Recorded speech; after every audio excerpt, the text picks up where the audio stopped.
আমার সম্মানিত মুরব্বিয়ানে কারাম, মাইকের গণ্ডির মাঝে অবস্থানরত আমার সম্মানিত মা এবং বোনেরা, আসসালামু আলাইকুম ওয়া রাহমাতুল্লাহি ওয়া বারাকাতুহু। আল্লাহ তাবারাক ওয়া তাআলার দরবারে শুকর গুজার করছি যে মহান মুনিব আমাদেরকে তিনি আহ্বান করেছেন। এই আহ্বানে সাড়া দিয়ে আমরা হাতে গোনা কয়েকজন মাত্র মসজিদে উপস্থিত হতে পেরেছি। আল্লাহ আমাদের প্রতি বিশেষ দয়া করেছেন, রহম করেছেন। এজন্য রবের দরবারে শুকর গুজার করছি। সবাই বলছি আলহামদুলিল্লাহ। দরুদ ও সালাম, সালাতু সালাম মানবতার মহান শিক্ষক, যিনি আমাদেরকে কল্যাণের দিকে ডাকার জন্য সারা জীবন নিজের সব কিছু ব্যয় করেছেন এবং কল্যাণের পথ দেখানোর জন্য তিনি তার সর্বশেষ শক্তি পর্যন্ত বিনিয়োগ করেছেন। সেই মহানবী মুহাম্মদ রাসূলুল্লাহ সাল্লাল্লাহু আলাইহি ওয়াসাল্লামের শানে আমরা আবারও দরুদ পড়ছি। সবাই বলছি সাল্লাল্লাহু আলাইহি ওয়াসাল্লাম। সম্মানিত উপস্থিতি, আল্লাহ পাক তাবারাক ওয়া তাআলা আমাদের ডেকেছেন, তাই আমরা এসেছি। আর এই ডাকটা এসেছে মসজিদের মাইকের মাধ্যমে তথা মিনারার মাধ্যমে, যাকে আমরা বলে থাকি আযান। কি বলে থাকি? আযান বলে থাকি, আহ্বান বলে থাকি, নেদা বলে থাকি। এই নেদা বা আযান এটা যদিও বা মসজিদ থেকে ডেকেছেন আল্লাহর কোনো বান্দা, কিন্তু এই আযানটা হচ্ছে আল্লাহর তরফ থেকে ডাক। সুবহানাল্লাহ। আল্লাহ ডাকছেন আর আমরা আল্লাহর ডাকে সাড়া দিচ্ছি। পৃথিবীতে অসংখ্য ডাক রয়েছে, অসংখ্য আহ্বান রয়েছে, অসংখ্য নেদা রয়েছে। যে আহ্বান, যে নেদায় আমরা হুমড়ি খেয়ে পড়ি, আমরা অগ্রগণ্য হয়ে যাই, আমরা সবার আগে উপস্থিত হয়ে যাই। আমরা দুনিয়ার কল্যাণ লাভের জন্য, দুনিয়ার স্বার্থ হাসিলের জন্য আমরা আমাদের জীবনের সকল কিছুকে ত্যাগ করে দিই। আমরা তথায় হাজিরা দিতে কখনো কুণ্ঠিত হই না, কিন্তু আমরা কখনো ভাবিনি যে সকল নিদার উপরে, সকল আহ্বানের উপরে শ্রেষ্ঠ আহ্বান হচ্ছে মসজিদের আহ্বান। সুবহানাল্লাহ। এই আহ্বানের সাথে রয়েছে আমাদের দুনিয়ার কল্যাণ, আখিরাতের কল্যাণ। বড় আফসোস হচ্ছে আযান শোনার পরে, আহ্বান শোনার পরে কোন মুমিন যাদের ঈমান আছে তারা ঘরে বসে থাকতে পারে না, থাকা জায়েজ নেই। শুধু তো থাকা নয়, সশরীরে হাজিরার পূর্বে মৌখিক স্বীকৃতি দেওয়া লাগবে, মৌখিকভাবে কিছু করণীয় করা লাগবে এবং মৌখিক করণীয়র পাশাপাশি সশরীরে মসজিদে হাজিরা দিতে হবে। সুবহানাল্লাহ। আল্লাহর নবী মুহাম্মদুর রাসূলুল্লাহ সাল্লাল্লাহু আলাইহি ওয়াসাল্লামের উপরে যখন নামাজ ফরজ হয়ে গেল, মক্কি জিন্দেগিতে যখন আল্লাহর নবী নামাজ আদায় করছেন, কিন্তু আল্লাহর নবীর পক্ষে আযান দেয়া বা ইকামত দেওয়ার কোনো ব্যবস্থা তিনি করতে পারেননি। তার কারণ জাহালাতের, জাহিলিয়াতের এমন অবস্থা ছিল, তখন আযান দেয়া ছিল খুব সবচেয়ে কঠিন। অথচ সেখানে রয়েছে বাইতুল্লাহ। কি রয়েছে? বাইতুল্লাহ থেকে সুমধুর আওয়াজ পৃথিবীতে আজ ছড়িয়ে পড়ছে। যে আযানের ধ্বনি শুনে অসংখ্য বিধর্মী তাদের অন্তরে এমন অনুভূতি যাচ্ছে, এই আযানের চাইতে শ্রেষ্ঠ আযান আর নাই।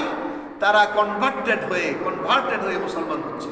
সুবহানাল্লাহ। আযানের কারণে আমার আযানের সুমধুর ধ্বনি এমনভাবে তরঙ্গায়িত হচ্ছে, অনুরণিত হচ্ছে মানুষের অন্তরে অন্তরে, দোলা দিচ্ছে। এই দোলা মানুষকে পরিবর্তন করে দিচ্ছে। সুবহানাল্লাহ। নভোচারী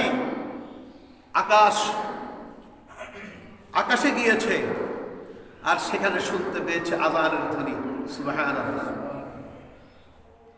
আযানের ধ্বনি শুধু পৃথিবীতে নয়, এই আযানের ধ্বনি পৃথিবীতে হয়, আর ওই আযানের ধ্বনি আল্লাহর আরশ মুআল্লা পর্যন্ত পৌঁছে যায়। বলেন না সুবহানাল্লাহ। আযানের ধ্বনি ছোটখাটো বিষয় নয়। যিনি মুয়াজ্জিন তিনি ছোটখাটো ব্যক্তি নন। সুবহানাল্লাহ। তিনি আল্লাহর আহ্বায়ক হয়ে, আল্লাহর পক্ষ থেকে আহ্বায়ক হয়ে নামাজের জন্য আহ্বান করছেন। প্রিয় নবী মুহাম্মদ রাসূলুল্লাহ সাল্লাল্লাহু আলাইহি ওয়াসাল্লাম যখন মদিনায় হিজরত করলেন এবং মসজিদে নববী প্রতিষ্ঠিত হলো, সর্বপ্রথম মসজিদে নববীতে আল্লাহর নবী মুহাম্মদ রাসূলুল্লাহ সাল্লাল্লাহু আলাইহি ওয়াসাল্লামের এই মসজিদে নববী সাহাবায়ে কেরাম কর্তৃক যখন প্রতিষ্ঠা হলো, তখন নামাজের জামাত প্রতিষ্ঠার জন্য আযানের দরকার হয়ে গেল, আহ্বানের দরকার হয়ে গেল, নিদার দরকার হয়ে গেল। আল্লাহর নবী জরুরি সভা ডাকলেন। কি ডাকলেন? জরুরি সভা ডাকলেন। ও আমার মায়েরা, ও আমার বাবারা, যারা পর্দার অন্তরাল থেকে আমার মা এবং বোনেরা শুনছেন, আপনারাও আযান থেকে উপকৃত হবেন যদি আযানের গুরুত্ব দিয়ে থাকেন। আপনাদেরও শোনার জন্য অনুরোধ করছি। আল্লাহর নবী মুহাম্মদ রাসূলুল্লাহ সাল্লাল্লাহু আলাইহি ওয়াসাল্লাম যখন পরামর্শ সভা ডাকলেন, সাহাবীরা একত্রিত হলেন। পরামর্শ আসলো কি করা যায়। নামাজের যখন সময় হয়ে যাবে, 5 বার তো মসজিদে হাজিরা দেয়া লাগবে, সুতরাং হাজিরার পূর্বে কি করা লাগবে। প্রস্তাব আসলো যে ঝান্ডা উড়ানো হোক, পতাকা উড়ানো হোক। পতাকা উড়ালে যখন দেখবে মানুষ যে পতাকা উড়াচ্ছে, তখন দৌড়ে মসজিদে আসবে। এর নেগেটিভে কথা আসলো না, পতাকা উড়ালে সবাই দেখবে না, কেউ ঘরে থাকবে, কেউ কাজে থাকবে, কেউ বিভিন্ন জায়গায় থাকবে, সুতরাং সেটা হতে পারে না। অন্য কেউ পরামর্শ দিল যে আগুন জ্বালানো হোক, আগুন জ্বালালে আগুনের অগ্নিশিখা দেখে দৌড়ে আসবে। তখন কতিপয় সাহাবী বললেন, রাসূল সাল্লাল্লাহু আলাইহি ওয়াসাল্লাম সহ বললেন যে অগ্নি উপাসকের কাজ হচ্ছে আগুন জ্বালানো, সুতরাং মুসলমান হয়ে কখনো আগুন জ্বালাতে পারে না। ঠিক না বেঠে? তাহলে দেখুন, অথচ আল্লাহ পাক তাবারক ওয়া তাআলা একই বাক্যে বলে দিতে পারতেন যে আযান এভাবে হবে। ঠিক না বলেন? কিন্তু পরামর্শ সভা ডাকলেন আর একটা একটা নাকচ করলেন। তার কারণ এই আদর্শ থেকে মুসলমান ফিরে আসতে হবে। মুসলমান ঝান্ডা উড়ানো থেকে, নামাজের জন্য ঝান্ডা উড়ানো থেকে ফিরে আসবে। আর মুসলমান কখনো অগ্নি উপাসকের মতো আগুন পূজা করবে না, আগুনের সামনে মাথা নত করবে না। এই জন্য অগ্নি উপাসকের কাজ হচ্ছে আগুন জ্বালানো। সুতরাং আগুন জ্বালিয়ে নামাজের জন্য ডাকা জায়েজ নয়, আগুন জ্বালানো যাবে না। নাকচ হয়ে গেল। এরপরে বলা হলো বাঁশি বাজানো হোক, বিয়গল বাজানো হোক। তখন বলছেন এটা হচ্ছে খ্রিস্টানদের কাজ, এটাও হবে না। এরপরে বলছে না, তাহলে ডোল বাজানো হোক, এক তালে ডোল বাজানো। আছে না নাই? বাঁশি বাজানো আমাদের সমাজে আছে না নাই? আছে। ঢোল বাজানো আছে না নাই? আছে। এগুলো থেকে মুসলমানকে ফিরিয়ে আনতে হবে। এই জন্য সব নাকচ হয়ে গেল যে ঢোল বাজানো যাবে না, বাঁশি বাজানো যাবে না। 4টা প্রস্তাব রহিত হয়ে গেল। আল্লাহর নবী মুহাম্মদ রাসূলুল্লাহ সাল্লাল্লাহু আলাইহি ওয়াসাল্লাম সবার মুলতবি করে বললেন, যান সবাই চলে যাও, সবাই এই ব্যাপারে চিন্তা করো কি করা যায়। সবাই বাড়ি চলে গেলেন। বাড়ি যখন চলে গেলেন, তখন হযরত আব্দুল্লাহ ইবনে যায়েদ রাদিয়াল্লাহু তাআলা আনহু স্বপ্নে দেখলেন। তিনি স্বপ্নে দেখছেন এক ব্যক্তি বাঁশি নিয়ে যাচ্ছে। তখন স্বপ্নের মধ্যে আব্দুল্লাহ ইবনে যায়েদ রাদিয়াল্লাহু তাআলা আনহু তার কাছে দৌড়ে গেলেন, বললেন, ভাই আমাকে বাঁশিটা দাও। বলে, কেন? তবে বাঁশিটা পেলে আমি মসজিদে নামাজের জন্য মুসল্লিদেরকে ডাকতে পারবো, আমাকে বাঁশিটা দাও। তখন ওই ব্যক্তি বলল, না বাঁশি হবে না, তবে তোমাকে এর চাইতে আমি একটু উত্তম ব্যবস্থা শিখাই দিতে পারি। বলে, তাইলে বলেন। তখন আল্লাহ রাসূলের সাহাবীকে ওই স্বপ্নে ব্যক্তি বললেন, এই শব্দগুলো দিয়ে তুমি আযান দিবে, আহ্বান করবে। শব্দগুলো হচ্ছে আল্লাহু আকবার, আল্লাহু আকবার, আল্লাহু আকবার, আল্লাহু আকবার, আশহাদু আল্লা ইলাহা ইল্লাল্লাহ, আশহাদু আল্লা ইলাহা ইল্লাল্লাহ। এই শব্দগুলো শিখিয়ে দিলেন। দৌড়ে পরদিন স্বপ্ন ভেঙে আল্লাহর নবীর খেদমতে হাজির হয়ে বললেন, ইয়া রাসূলুল্লাহ, আমি স্বপ্নে দেখেছি। সুবহানাল্লাহ। ফজরের সময় স্বপ্নে, ফজর হওয়ার আগে দৌড়ে এসে বললেন যে আমি স্বপ্নে দেখেছি শব্দগুলো। আল্লাহর নবী বলেন, হ্যাঁ তুমি সত্য স্বপ্ন দেখেছো। বলেন না সুবহানাল্লাহ। বেলালকে বললেন, বেলাল এদিকে আসো। বেলালকে বললেন, এই শব্দগুলো তুমি উচ্চারণ করো, জোরে জোরে ডেকে ডেকে এই শব্দগুলি দিয়ে ডাকো। বলেন না সুবহানাল্লাহ। মিনারায় উঠে হযরত বিলাল রাদিয়াল্লাহু তাআলা তার তোতলা জবানে তিনি শব্দগুলো উচ্চারণ করছেন, আল্লাহু আকবার, আল্লাহু আকবার। সাহাবীরা শুনতে পেলে তাদের অন্তর অনুরণিত হয়ে গেল।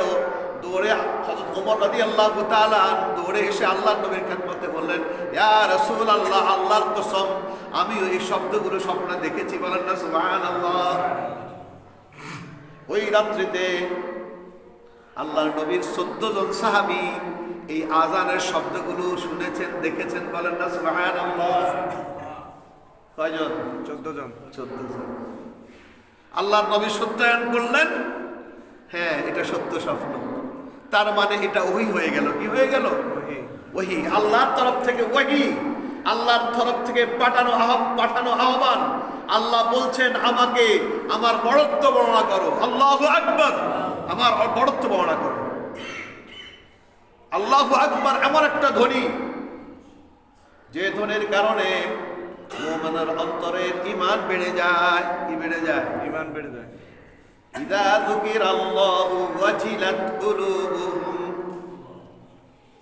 আল্লাহ পাক কোরআনের মধ্যে বলছেন, যখন আল্লাহর নাম ঈমানদারের সামনে এসে যায়, কর্ণকুহরে পৌঁছে, তখন তার অন্তর আল্লাহর জন্য বিমোহিত হয়ে যায়, বিগলিত হয়ে যায়, অবনমিত হয়ে যায়। বলেন না সুবহানাল্লাহ।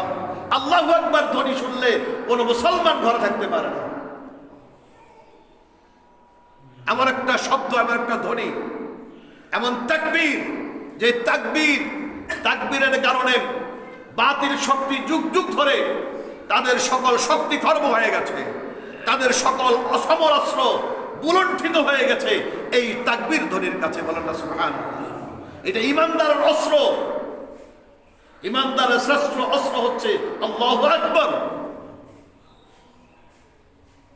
এই ধ্বনি আল্লাহর নবী মুহাম্মদ রাসূলুল্লাহ সাল্লাল্লাহু আলাইহি ওয়াসাল্লামের অনুমোদন ক্রমে হযরত জিবরাইল আমিন হযরত বিলাল রাদিয়াল্লাহু তাআলা যখন এই আযান শুরু করলেন, এই আযানের ধ্বনি আর পৃথিবীতে নয়, আরশ মুআল্লা পর্যন্ত পৌঁছে যেত। বলেন না সুবহানাল্লাহ।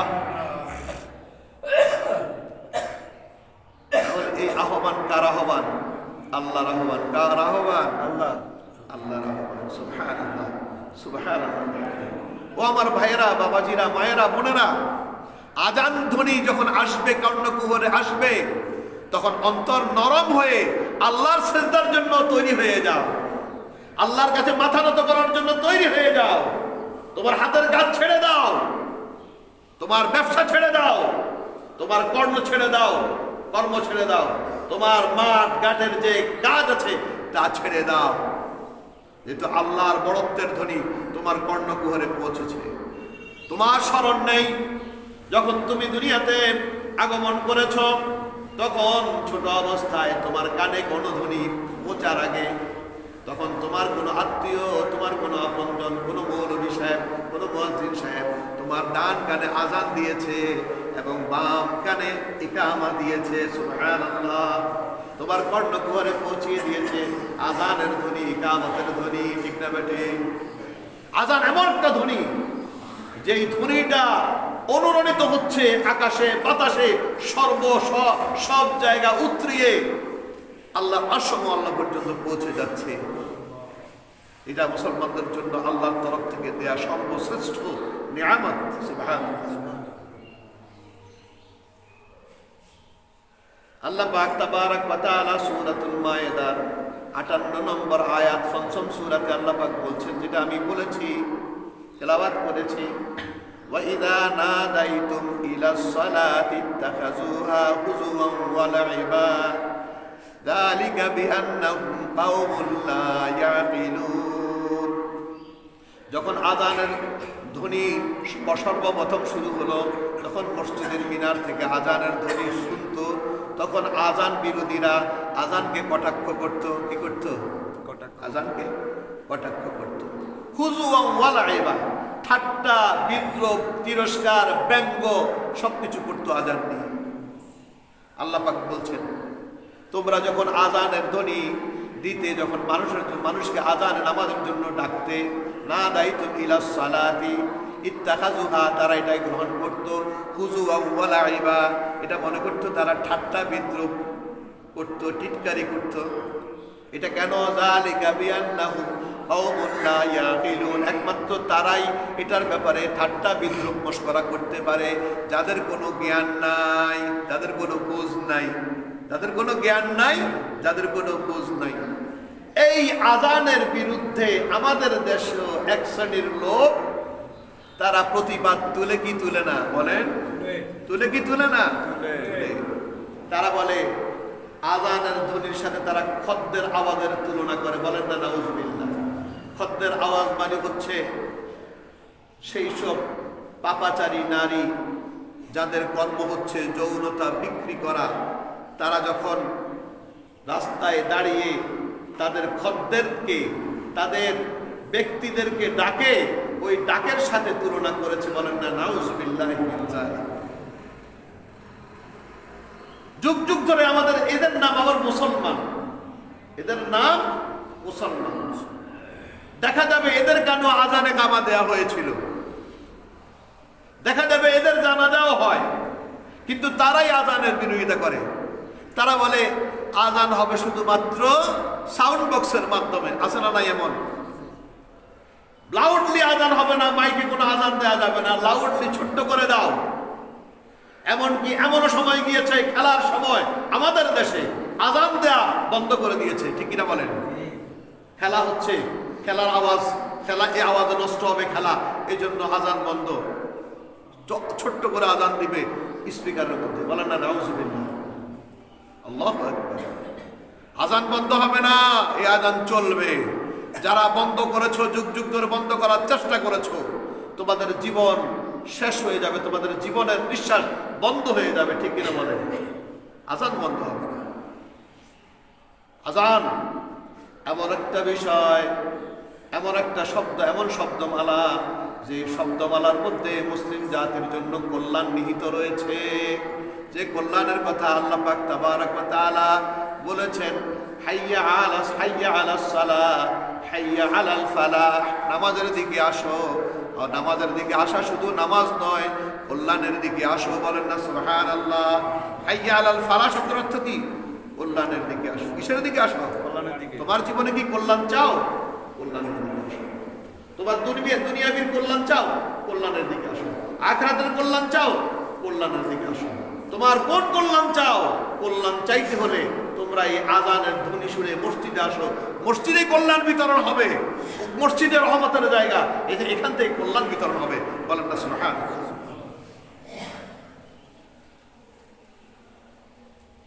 আল্লাহ পাকের হাবিব মুহাম্মদ রাসূলুল্লাহ সাল্লাল্লাহু আলাইহি ওয়াসাল্লাম বলেছেন, যখন তোমরা ইযা নাদাইতুমুন নিদা, ইযা সামি'তুমুন নিদা ফাকুলু মা কালাল মুয়াজ্জিন, তখন বলছে তোমরা যখন মুয়াজ্জিন যখন শব্দটি বলবে, আযান দিবে, তখন তোমরা বসে থেকো না, তোমরাও মুয়াজ্জিনের মুখে মুখে শব্দগুলো বলবে। বলেন না সুবহানাল্লাহ।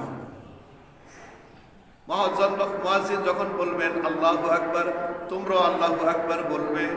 মুয়াজ্জিন যখন বলবে আশহাদু আল্লা ইলাহা ইল্লাল্লাহ, তোমরাও বলবে। এভাবে আযান যখন শেষ হয়ে যাবে, তখন তোমরা আমার প্রতি সাল্লু আলাইয়া, আমার প্রতি দরুদ পড়বে। ফাইন্নাহু মান সাল্লা আলাইয়া সালাতান, যে ব্যক্তি, আল্লাহ রাসূল বলছেন, যে ব্যক্তি আমার প্রতি একবার দরুদ পড়বে, আল্লাহ পাক বলছেন, আল্লাহ পাকের হাবিব বলছেন সাল্লাল্লাহু আলাইহি আশারা, যারা নামাজ আযানের পরে আল্লাহর নবীর উপর একবার দরুদ পড়বে, আল্লাহর নবী বলছেন আল্লাহ পাক তার উপরে 10টা রহমত নাজিল করবেন। বলেন তো সুবহানাল্লাহ। কয়টা রহমত? 10টা রহমত। কারা? তাদের উপরে যারা আযানের ধ্বনির সাথে সাথে আযানের জবাব দিল, মায়েরাও দিল, বোনেরা দিল, ভাইয়েরা দিল, বাবারাও দিল, প্রত্যেকের জন্য একই পুরস্কার বরাদ্দ। বলেন না সুবহানাল্লাহ। মায়েরাও ঘরে বসে পাবেন, বোনেরাও পাবেন, বাবারাও ব্যবসায় বসে পাবেন, মসজিদে এসে পাবেন। এই নিয়ামত। বলেন না সুবহানাল্লাহ। কয়টা রহমত? 10টা রহমত। দরুদ কয়বার? একবার। আমরা দরুদ পড়ি না, অনেকে শুধু নামাজের আযানের, অনেকে দোয়া পড়ি না, জবাব তো দিই না। এটা সবচেয়ে বেশি অকল্যাণের কাজ আমাদের। আল্লাহর নবী বলেছেন, যে ব্যক্তি সাল্লু আলাইয়া সালাতান ফাইন্নাহু সাল্লু আলাইয়া সালাতান ফাইন্নাহু সাল্লাল্লাহু আলাইহি আশারা, আল্লাহ পাক তাবারাক ওয়া তাআলা তার প্রতি 10টি রহমত পেশ করেন, 10টি রহমত নাজিল করেন, 10টি দয়া দান করেন। প্রতিদিন যদি আযানে 10টি রহমত প্রাপ্ত হই, 5 বার আযানে একজন মুমিন ব্যক্তি 50টি রহমত আল্লাহর তরফ থেকে প্রাপ্ত হবে। বলেন না সুবহানাল্লাহ, আলহামদুলিল্লাহ। আযানের সময় আমাদের কোনো খেয়াল থাকে না, আযান দিচ্ছে না কি করছে, আমরা কথায় ব্যস্ত, কাজে ব্যস্ত, কর্মে ব্যস্ত, আলোচনায় ব্যস্ত, বিভিন্ন অপকর্মে ব্যস্ত, বিভিন্ন বাজে আলাপে ব্যস্ত, ঠিক কিনা বলেন? কিন্তু না, দেখবেন আপনি সেখানে এমন ব্যক্তি আছে যে আস্তে করে আপনি কথা বলছেন ঠিকই, কিন্তু সে জবাব দিয়ে সে আল্লাহর তরফ থেকে প্রাপ্ত রহমতগুলো নিয়ে নিচ্ছে। সুবহানাল্লাহ। আপনি কথায় লিপ্ত আছেন, কিন্তু কাজ সারিয়ে দিচ্ছে আরেকজন আপনার পাশে বসে, লাভবান হয়ে গেছে। সুবহানাল্লাহ। আল্লাহর নবী বলেছেন, মান ক্বালা হিনা নিদা আল মুয়াজ্জিন, যে ব্যক্তি আল্লাহর নবীর আর যে ব্যক্তি আযানের ধ্বনি শোনার পরে বলবে, কি বলবে? আল্লাহুম্মা রাব্বা হাযিহিদ দাওয়াতিত তাম্মা ওয়াস সালাতিল কায়িমা আতি মুহাম্মাদানিল ওয়াসিলাতা ওয়াল ফাদিলা ওয়াদ দারাজাতার রাফিআ ওয়াবআথহু মাকামান মাহমুদা হাল্লাত লাহু শাফাআতি ইয়াউমাল কিয়ামাহ। আল্লাহু আকবার। আল্লাহর নবী পুরস্কারের ঘোষণা করছেন।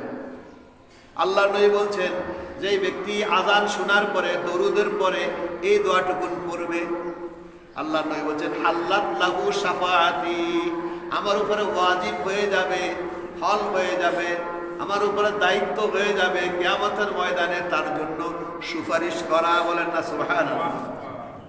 যে ব্যক্তি এই দোয়াটা পড়লো তার জন্য সুপারিশ করা আমার উপরে ওয়াজিব হয়ে যাবে। অন্য হাদিস শরীফের ভাষা আসছে ওয়াজিবাত, ওয়াজিব হয়ে যাবে। সুবহানাল্লাহ।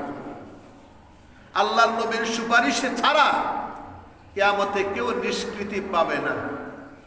আর এই আযানের পরে দোয়ার মাধ্যমে আল্লাহর নবীর সুসংবাদ হচ্ছে, যে দোয়া পড়বে তার জন্য আমার শাফাত কিয়ামতের ময়দানে ওয়াজিব হয়ে যাবে। সুবহানাল্লাহ। চারটিখানি বিষয় নয়। সুতরাং প্রতি ওয়াক্তের নামাজ যদি একবার করে আমরা এই দোয়া আদায় করি, তাহলে আল্লাহর নবীর ঘোষণা অনুযায়ী দৈনিক 5 বার এই ঘোষণা আসছে আল্লাহ রাসূল থেকে, হ্যাঁ আমি তোমার জন্য কিয়ামতের ময়দানে সুপারিশ করব। বলেন না সুবহানাল্লাহ। দৈনিক 5 বার ঘোষণা আসছে যে তোমার জন্য আমি কিয়ামতের ময়দানে 5 বার আমি শাফাত কবুল করব, শাফাত করব তোমার জন্য আল্লাহর পক্ষে, আল্লাহর কাছে তোমার জন্য আমি 5 বার শাফাত করব তোমাকে মুক্তির জন্য। অথচ আল্লাহর নবী যদি একবার সুপারিশ করেন তাহলে নাজাত। বলেন না সুবহানাল্লাহ। কোন সন্দেহ আছে কি? না, সন্দেহ। আল্লাহর নবী মুহাম্মদুর রাসূলুল্লাহ সাল্লাল্লাহু আলাইহি ওয়াসাল্লাম বলেছেন, লা ইউরাদ্দু দুআউ বাইনাল আযানি ওয়াল ইকামা, দোয়া ফিরানো হয় না। লা ইউরাদ্দু, দোয়া ফিরানো হয় না। ফিরায় দেন না, কে দেন না? আল্লাহ। কখন দোয়া? আযান থেকে ইকামত পর্যন্ত। নামাজের আযান হয় আর নামাজে দাঁড়ানোর জন্য ইকামত হয়, এতে সময় আছে কি নাই? এই সময়ের মধ্যে বান্দা যে দোয়া করবে আল্লাহ পাক ওই দোয়া ফিরাবেন না, কবুল করবেন। সুবহানাল্লাহ। কে বলেছেন? আল্লাহ রাসূল বলেছেন। এই জন্য বলছেন ফাদউ, আল্লাহ রাসূল বলেছেন তোমরা দোয়া করো।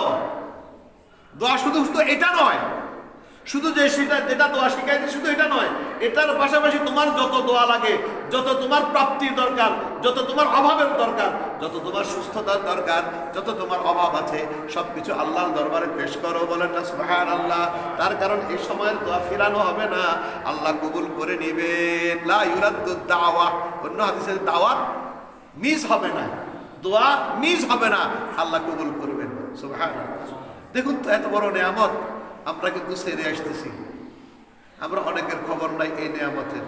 আর অথচ দুনিয়ার জীবনের কল্যাণের জন্য যত কষ্টের দরকার তত কষ্ট করতেছি আমরা, ঠিক কিনা বলেন? আমরা যে সকালে ঘুম থেকে উঠা আর রাত্রে বেডে যাওয়া পর্যন্ত আমরা কত কষ্ট যে করছি, কত আমরা রিক্সে যাচ্ছি, কেন? সুখ শান্তির জন্য, আরামায়েশের জন্য, ভালো জীবনযাপনের জন্য, অর্থের জন্য, প্রাপ্তির জন্য, সুস্থতার জন্য তো কত চেষ্টা, কত ডাক্তার, কত ঔষধ, কত পরামর্শ, কত লাইফস্টাইল মেনটেনেন্স, খাওয়ার ডায়েট কন্ট্রোল ইত্যাদি অনেক কিছু করছি, ঠিক কিনা বলেন? অনেক কিছু করছি, কিন্তু কখনো কি চিন্তা করছি যে আমার জীবনের কল্যাণ নিহিত রয়েছে আজানের মধ্যে, নামাজের মধ্যে, আজান থেকে ইকামত পর্যন্ত এই সময়টা আল্লাহ পাক তাবারক ওয়া তাআলা বসে থাকে, বান্দা কখন দোয়া করবে, দোয়া কবুল করবেন আল্লাহ সুবহানাহু। এই জন্য দেখবেন যারা হজ এবং উমরা করার জন্য গিয়েছেন অথবা যে কোনো সময় ইউটিউবে সার্চ দিলে দেখবেন আজানের পরে মাইকে হেরামাইন শরীফাইনে কখনো কখনো দোয়া করতে থাকেন। সুবহানাল্লাহ। একামত পর্যন্ত দোয়া বন্ধ থাকে না, সব সময় নয়, প্রায় সময় করেন। সুবহানাল্লাহ। প্রায় সময় এভাবে করতে থাকেন। সুবহানাল্লাহ। আবার খেয়াল রাখতে হবে, আমরা আজানের পরে আমরা তাড়াতাড়ি যদি আমরা ওযু করে নিতে পারি, ওযুর পরে যদি আমি তাসবিহ আদায় করে যে কোনো দোয়া করি, ওইটাই দোয়ার মধ্যে শামিল হয়ে যাবে। সুবহানাল্লাহ। এমনকি যে সুন্নাহ পড়বো, নফল পড়বো, দুখুলুল মসজিদ পড়বো, তাহিয়াতুল ওযু পড়বো, এটাও দোয়ার মধ্যে শামিল হয়ে যাবে। সুবহানাল্লাহ। এবং শুধু তাই নয়, আমরা যখন সেজদাতে যাব, সেজদাতে যখন যাই সুবহান রাব্বিয়াল আ'লা, সুবহান রাব্বিয়াল আ'লা 3 বার 5 বার 7 বার যখন বেজর বার বলবো, বলার পরে আপনার মনে যে ভাষায় আপনি বুঝেন ওই ভাষায় আপনার বৈধ আবেদন আল্লাহর দরবারে আপনি পেশ করতে পারবেন। বলেন না সুবহানাল্লাহ। যে কোনো আবেদন আপনি সিজদার মধ্যে করতে পারবেন। সুবহানাল্লাহ। আপনি তাসবিহ আদায়ের পরে যে কোনো আবেদন, বৈধ আবেদন আল্লাহর দরবারে আপনি করতে পারবেন। সুবহানাল্লাহ। আল্লাহ পাক কবুল করবেন। সিজদা হচ্ছে এমন একটা স্থান যে সিজদার সাথে আল্লাহর সাথে কোনো দূরত্ব থাকেন না। বলেন না সুবহানাল্লাহ। দোয়ার মধ্যে কোনো দূরত্ব থাকেন না, আল্লাহ দোয়া কবুল করেন। তাহলে এই আজান থেকে ইকামত পর্যন্ত এই সময়টার গুরুত্ব অনেক বেশি, আজানের গুরুত্ব অনেক বেশি, আজানের জবাব দেওয়ার গুরুত্ব অনেক বেশি, আজানের পরে দরুদ শরীফ পড়ার গুরুত্ব অনেক বেশি। আমরা কি কখনো খেয়াল করেছি? কখনো কি আমরা এর দিকে ভ্রুক্ষেপ করেছি? আমাদের খেয়াল না করার কারণে আমরা অসংখ্য আল্লাহর তরফ থেকে, রহমত থেকে বঞ্চিত হয়েছি। দৈনিক 5 বার যদি দরুদ শরীফ আমরা পড়তাম, তাহলে 50টা রহমত আল্লাহর তরফ থেকে পেতাম প্রতিদিনই। তাহলে এই 50টা রহমত দৈনিক আমরা বঞ্চিত হচ্ছি। এবং যে কোনো তো আল্লাহ কবুল করতেন, আমাদের জীবনে হতাশা থাকতো না, রোগ থাকতো না, বিপদ থাকতো না, মুসিবত থাকতো না, অন্তর ইমানে পরিপূর্ণ হয়ে যেত, ভয় কাজ করতো না। লা তাখাফু ওয়া লা তাহজানু ওয়া আনতুমুল আ'লাউনা ইন কুনতুম মুমিনিন। তোমাদের কোনো ভয় নাই, তোমাদের কোনো চিন্তা নাই, যদি তোমরাই হবে শ্রেষ্ঠ যদি তোমরা মুমিন হও। কি হও? মুমিনের জন্যই তো নামাজ, মুমিনের জন্যই আযান। আল্লাহর নবী মুহাম্মদ রাসূলুল্লাহ সাল্লাল্লাহু আলাইহি ওয়াসাল্লাম বলছেন, ইয়াগফিরুল্লাহু লিল মুয়াজ্জিনি মুনতাহা আযানিহি, মুনতাহা ইলাল আযান। মুয়াজ্জিন যখন আযান দেয় তখন আল্লাহর নবী বলছেন ওই মুয়াজ্জিনের জন্য আল্লাহ পাক ক্ষমার ঘোষণা করতেই থাকেন আযান শেষ হওয়া পর্যন্ত। বলেন না সুবহানাল্লাহ। যিনি আযান দেন, আযান দেয়া যখন শুরু করেন তখন আল্লাহ পাক তাবারাক ওয়া তাআলা তার বান্দাকে ক্ষমা করতে থাকেন, সুবহানাল্লাহ, মাফ করতে থাকেন। এই জন্য যারা আমরা আজান দেব সুযোগ হবে, তখন আজানটা আস্তে আস্তে ধীরে ধীরে ভালোবাসা নিয়ে দিতে হবে, ঠিক কিনা বলেন? ভালোবাসা নিয়ে দিতে হবে। ওয়ায়াস্তাগফিরু লাহু কুল্লা রাব্বিন ওয়া ইয়াবিসিন সামিআ সাওতাহু।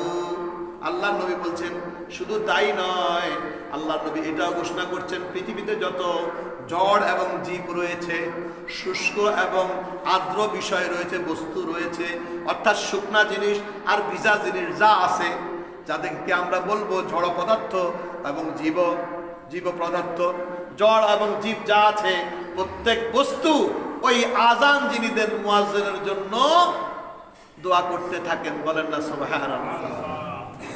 ওয়ায়াস্তাগফিরু লাহু, তার জন্য ক্ষমা প্রার্থনা করতে থাকেন, ও আল্লাহ আপনি মাফ করে দেন, ও আল্লাহ আপনি মাফ করে দেন। আপনার ঘরের টেবিল, আপনার ঘরের চেয়ার, আপনার পকেটের কলম, আপনার শরীরের বস্তু, এই পৃথিবীর সকল বৃক্ষরাজি, মৎস্যরাজি, প্রাণীকুল সবাই ওই মুয়াজ্জিনের জন্য দোয়া করতে থাকে, বলেন না সুবহানাল্লাহ।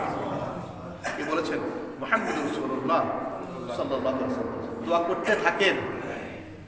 সামিআ সাওতাহু, যখন আজানের ধ্বনি তার কর্ণকুহরে তার কাছে পৌঁছে, তাহলে আজান হবে জোরে, আজান সবার কানে পৌঁছবে। আজান কানে পৌঁছার পর শুরু হয়ে যাবে আল্লাহর ক্ষমা, আল্লাহর রহমত বর্ষণ, বলেন না সুবহানাল্লাহ সুবহানাল্লাহ। আল্লাহর নবী মুহাম্মদুর রাসূলুল্লাহ সাল্লাল্লাহু আলাইহি ওয়াসাল্লাম বলেছেন, মান ক্বালা, যে ব্যক্তি বলবে, মা ক্বালাল মুয়াজ্জিনু, যে মুয়াজ্জিন যা বলবে তাই বলবে, বিহি ইয়াকিনান, ইয়াকিনের সাথে, ঈমানের সাথে, বিশ্বাসের সাথে, যে ব্যক্তি আযানের জবাব দিবে, কে বলেছেন? আল্লাহ রাসূল বলেছেন, যে ব্যক্তি মুয়াজ্জিনের আযানের জবাব দিবে বিশ্বাসের সাথে, ঈমানের সাথে, ভালোবাসা নিয়ে, ঈমানের বহিঃপ্রকাশ ঘটিয়ে, আল্লাহ নবী বলছেন দাখালাল জান্নাহ, বলেন আল্লাহু আকবার। ওই ব্যক্তি দাখালাল জান্নাহ মানে জান্নাতে প্রবেশ করে ফেললো, সুবহানাল্লাহ। মাজির সিগা ইয়াদখুলুল জান্নাহ বলেন নাই, দাখালাল জান্নাহ, সে বেহেশতে প্রবেশ করে ফেললো, সুবহানাল্লাহ সুবহানাল্লাহ বিহামদিহি। তাহলে আল্লাহর নবীর ঘোষণা কেমন ঘোষণা, কেমন ঘোষণা! আর আমরা এই আযান থেকে অনেকেই গাফেল হয়ে রয়েছে। আযানকে শুধু দেখতে পারবে না শয়তান, কারা বলেন তো? শয়তান।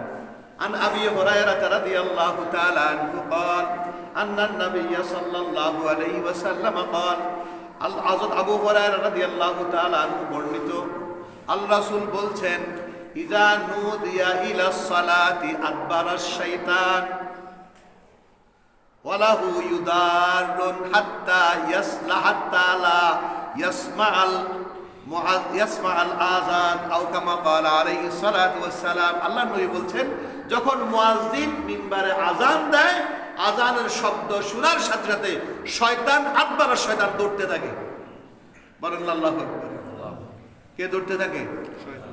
কেমনে দৌড়তে থাকে? ওয়ালাহু ইউদারুন, তার বায়ু পথে বাতাস বের করতে করতে, বলেন না নাউযুবিল্লাহ। তার বায়ু পথে বাতাস বের করতে শয়তান ফালাতে থাকে, হাত্তা লা ইয়াসমা, এমন জায়গায় পৌঁছে যায় সেখান থেকে সে আর আযান শুনতে পায় না, বলেন আল্লাহু আকবার। এমন জায়গায় শয়তান দৌড়ে যায় যাতে আযান শুনতে না পায়, ওই পর্যন্ত শয়তান পলায়ন করে আযানের শব্দ কানে আসার সাথে সাথে। তাহলে এই আযানের ধ্বনি সর্বময় বিস্তৃত হোক, এটা আমরা চাই কি চাই না? চাই কি চাই না? এবং এই শয়তানের সাথে অনুকরণে আমাদের কিছু মুসলিম নামধারী, ইমানদার নামধারী ব্যক্তি আছে, যারা আযান শুনলে আযানের ভ্রুক্ষেপ না করে তাড়াতাড়ি বাড়ি চলে যায়, কেউ দেখলো নাকি, ঠিক না বে ঠিক? তাড়াতাড়ি, অনেকেই তো এমনই বলে যে আযান দিছে, নামাজ ভাত খাবার সময় হয়েছে, চলো ভাত খাই, আছে না নাই? এমন আযানের ধ্বনি শুনে শয়তানের মতো পলায়ন করতে থাকে। আমাদের জেনে রাখা দরকার, যারা আযান শুনে মসজিদে আসলো না, সেই শয়তানের ভাই, কোনো সন্দেহ নাই, ঠিক কিনা বলেন? আযান শুনে যে ব্যক্তি জবাব দিল না, যে ব্যক্তি সরাসরি সশরীরে মসজিদে হাজিরা দিল না, সেই ওই ইবলিস শয়তানের মতো, ইবলিস শয়তানের অনুসারীর মতো সে আযান থেকে পলায়ন করলো। ঠিক কিনা বলেন? তাহলে আমাদেরকে প্রথমে আযানের গুরুত্ব দেয়া লাগবে কি লাগবে না? নিজেদের জীবনের কল্যাণের জন্য, আখিরাতের কল্যাণের জন্য, রাসূলের সুপারিশ প্রাপ্তির জন্য, রাসূলের ক্ষমার জন্য, আমার দুনিয়ার সফলতার জন্য আযান যখন শুরু হয়ে যাবে তখন আমরা আমাদের যে কর্মে থাকি না কেন আমাদের অন্তরটা লাগাই দিতে হবে আযানের দিকে। ইনশাআল্লাহ পারবো কিনা বলেন? ইনশাআল্লাহ সবাই হাত তুলে দেখান তো, ইনশাআল্লাহ পারবেন? ইনশাআল্লাহ। আমরা যখন আযান দেব, আযান শুনবো, আমরা আমার পরিবারে থাকবো, আমার পরিবারের সন্তানদেরকে বলবো, স্ত্রীদেরকে বলবো, কথা বন্ধ, আযান হচ্ছে, সুবহানাল্লাহ। জবাব দাও। অনুশীলন করব ঘরে ঘরে, পাড়ায় পাড়ায়, দোকানে দোকানে, এভাবে অনুশীলন করব যে আযান হচ্ছে, আযানের জবাব দাও। আযান দিলে লাভ কি? লাভ হচ্ছে যে আযানের সাথে সাথে জবাব দিবে, আল্লাহ রাসূলের উপর দরুদ পড়বে, আর শিখানো দোয়াটা পড়বে। আল্লাহ পাকের হাবিব বলেছেন যে তার জন্য জান্নাত, বলেন না সুবহানাল্লাহ। এবং আল্লাহ রাসূলের উপর দরুদ পড়লে প্রতিবার 10টা রহমত। কয়টা রহমত? 10টা রহমত। এরপরে এই নিয়ামতগুলো প্রাপ্তির জন্য আমাদেরকে যদি আমাদের সন্তান, আমাদের বউ বাচ্চা, এদেরকে যদি আমরা এভাবে ট্রেনিং দেই, দেখবেন আযানের তার ধ্বনিটা তার অন্তরে গেঁথে যাবে। তখন তাকে বলা লাগবে না নামাজ পড়ো। ঠিক কিনা বলেন? তার কারণ আমরা জানি দুনিয়ার জীবনে যখন মাইকিং করে কোনো কিছু পণ্য বিক্রির জন্য, এখন আসে না নাই? মাছ নিয়ে, পণ্য নিয়ে, পেঁয়াজ নিয়ে, রসুন নিয়ে যখন আহ্বান করে, এই আহ্বানটা যখন কানে যায় তখন যার প্রয়োজন সে দৌড়ে আসে। ঠিক কিনা বলেন? যার প্রয়োজন সে দৌড়ে আসে, আবার যার প্রয়োজন নাই তারও দৌড়ে আসে যে দেখি জিনিসটা ভালো কিনা, কোন রকম নেওয়া যায় কিনা। ঠিক কিনা বলেন? আযানের এই আহ্বানটা এমন একটা আহ্বান যে আহ্বানে মানুষ সাড়া দেয়। সুতরাং আপনি যদি, আমি যদি, আমার বিবি যদি, আমার সন্তানরা যদি আযানকে যদি অনুধাবন করতে না পারে, তাহলে কখনো তারা ওই পণ্যের কিনার মতো নামাজে রহমত কিনার জন্য, দোয়া কিনার জন্য তারা আসবে না। ঠিক কিনা বলেন? আমার মায়েরা, আমার বোনেরা, আপনি কাজ করছেন, কাজের ফাঁকে যখন আপনি আযানের ধ্বনি শুনবেন, কথা বন্ধ করে দিয়ে আপনি শব্দগুলো মুখে উচ্চারণ করুন। যেহেতু শিখিয়ে দিচ্ছে মুয়াজ্জিন, কি দিচ্ছে? শিখিয়ে দিচ্ছে। মুয়াজ্জিন বলছে, আপনিও বলছেন, সুবহানাল্লাহ। শিখানোর মতো শিখিয়ে ফেলছেন। এরপরে যে দোয়াটা, এই দোয়াটা তো আপনার মুখস্থ আছেই। যেহেতু যারা এক সময় টিভি দেখেছে, তারা টিভিতে আযানের পরে এই দোয়া আছে না নাই? অনেক বাচ্চারা ছোটবেলায় এটাকে সুন্দরভাবে মুখস্থ করে ফেলেছে। ঠিক কিনা বলেন? আযানের পরে দোয়াটা অনেকের মুখস্থ আছে। ঠিক কিনা? অনেকের মুখস্থ আছে এই দোয়াটা পরে। আর দরুদটা তো সবাই জানি, দরুদ জানি কিনা? তাহলে আযানের জবাবের পরে দরুদ পড়বো, তারপরে দোয়া করব। ঠিক আছে? মনে থাকবে? আমরা দরুদ বাদ দেবো না কিন্তু। প্রথমে আযানের জবাব দেব, তারপরে দরুদ পড়বো। কি পড়বো? দরুদ, ছোট্ট দরুদ আপনি পড়েন, দরুদ ইব্রাহিম যেটা জানা আছে এটা পড়েন, অথবা অন্য কোনো দরুদ পড়েন। দরুদ পড়ার পরে আপনি ওই আযানের জবাবের যে কথা আল্লাহ রাসূল বলেছেন এই দোয়া পড়ো, যেটা আমার সুপারিশ পাবে। বলেন না সুবহানাল্লাহ। কার সুপারিশ? আল্লাহর নবীর সুপারিশের জন্য এই দোয়া পড়ো। তার কারণ ওই দোয়ার মধ্যে কি বলেছেন? আল্লাহুম্মা রাব্বা হাযিহিদ দাওয়াতিত তাম্মা, ও আল্লাহ, এই পরিপূর্ণ নামাজ এবং এই আহ্বানের মালিক একমাত্র কে? আল্লাহ। তাহলে নামাজের আহ্বান, এই আহ্বান সবকিছুর মালিক হচ্ছে কে? আল্লাহ। আর ওই দোয়ার মধ্যে আপনি বলছেন আতি মুহাম্মাদানিল ওয়াসিলা, ও আল্লাহ, আপনি মুহাম্মদ সাল্লাল্লাহু আলাইহি ওয়াসাল্লামকে ওসিলা হিসেবে কবুল করুন। বলেন না সুবহানাল্লাহ। এবং তাকে মাকামে মাহমুদ দান করুন। সুবহানাল্লাহ। আল্লাহ রাসূল শিখিয়ে দিচ্ছেন মাকামে মাহমুদ আল্লাহ রাসূল প্রাপ্ত হবেন, প্রাপ্ত হলেই তো আপনি সুপারিশ পাবেন। বলেন না সুবহানাল্লাহ। মাকামে মাহমুদে দাঁড়িয়ে তো আল্লাহ রাসূল সাল্লাল্লাহু আলাইহি ওয়াসাল্লাম আপনার জন্য, আমার জন্য সুপারিশ করবেন। সুতরাং এই দোয়াটা আল্লাহর নবী শিখিয়ে দিচ্ছেন, এই দোয়াটা এভাবে করো, আমি তোমাদের জন্য সুপারিশ করব। বলেন না সুবহানাল্লাহ। আসুন সম্মানিত ভাইয়েরা, সম্মানিত বাবাজিরা, যারা মায়েরা, বোনেরা পর্দার অন্তরালে রয়েছেন, আমাদের খেয়াল রাখা দরকার যে আযানের ধ্বনি আমাদের কর্ণকুহরে আসছে, এটা নতুন নয়। দৈনিক 5 বার হচ্ছে, 5 বার আসছে। এবং ছোটবেলা থেকে আমরা যখন শিশু ছিলাম মায়ের কোলে জন্মগ্রহণ করেছি তখনই আযান দিয়েছে, ইকামা দিয়েছে। সুতরাং মুসলমানদের কলিজা থেকে আযানের শব্দ ধ্বনি কখনো বিলীন হবে না। সেই শব্দের ধ্বনির প্রথম শব্দ হচ্ছে আল্লাহু আকবার। প্রথম শব্দ কি? আল্লাহু আকবার। আল্লাহু আকবার শব্দের অর্থ কি বলুন তো? আল্লাহ সবচেয়ে বড়। আল্লাহ সবচেয়ে মহান, আল্লাহ সবচেয়ে মহান। এরপরে এই শব্দের বিশ্লেষণে শুধু এই কথাই বলবো, আল্লাহ মহান বলে আপনার আমার জীবনের কোনো কর্মকে আল্লাহর কথার উপরে প্রাধান্য দিতে পারবো না। আমার কোনো কাজ বড় নয়, আমার কথা বড় নয়, আমার আলোচনা বড় নয়, আমার কর্ম বড় নয়, আমার ব্যবসা বড় নয়, আমার মিটিং বড় নয়, আমার মিছিল বড় নয়, আমার আপনজন বড় নয়, পৃথিবীর কোনো কিছু বড় নয়। আমার কাছে আল্লাহ বড়, বলেন না সুবহানাল্লাহ। সুতরাং আল্লাহ বড়ত্বের ঘোষণা দিয়ে কেউ ঘরে বসে থাকতে পারবে না। মসজিদে চলো, না যায় নামাজে দাঁড়িয়ে যাও, আল্লাহকে স্মরণ করো, বলেন না সুবহানাল্লাহ। এই জন্য বাইরে যারা গিয়েছেন আজান পড়ার সাথে সাথে গাড়িটা স্টপ করে বালুর উপরে বিছানা বিছিয়ে দিয়ে সামনে পুরুষ পিছনে মহিলা সন্তান পাশে নিয়ে নামাজ আদায় করে ফেলে। ঠিক কিনা বলেন? ঠিক কিনা বলেন? দেরি নয়, আজান হয়েছে, দাঁড়িয়ে যাও রবের দরবারে। সুবহানাল্লাহ। তার কারণ আজানের পরে তুমি যে অপেক্ষা করছো নামাজ পড়ার সুযোগ হলেই তো পড়বে। ঠিক কিনা বলেন? অত নামাজ পড়ার আগে তোমাকে দুনিয়া থেকে চলে যেতে হবে বা অ্যাক্সিডেন্টে চলে যেতে হবে। এই জন্য আজানের সাথে সাথে নামাজ পড়ে ফেলেছেন। সুবহানাল্লাহ। তার কারণে আল্লাহর আহ্বান। আসুন আমরা আল্লাহর আহ্বানকে, আল্লাহর ডাককে সাড়া দেব, মূল্যায়ন করব। পৃথিবীর সকল ডাকের চাইতে আল্লাহর ডাক হচ্ছে সবচেয়ে শ্রেষ্ঠ ডাক, শ্রেষ্ঠ আহ্বান।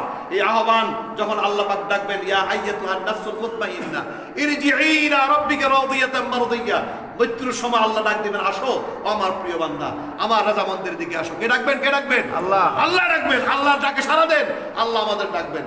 আল্লাহ পাক সবাইকে কবুল করুন। সবাই বলি আমিন। ওয়া আখির দাওয়ানা আলহামদুলিল্লাহি রাব্বিল আলামিন। ওয়া মা আলাইনা ইল্লাল বালাগ। আসসালামু আলাইকুম ওয়া রাহমাতুল্লাহ।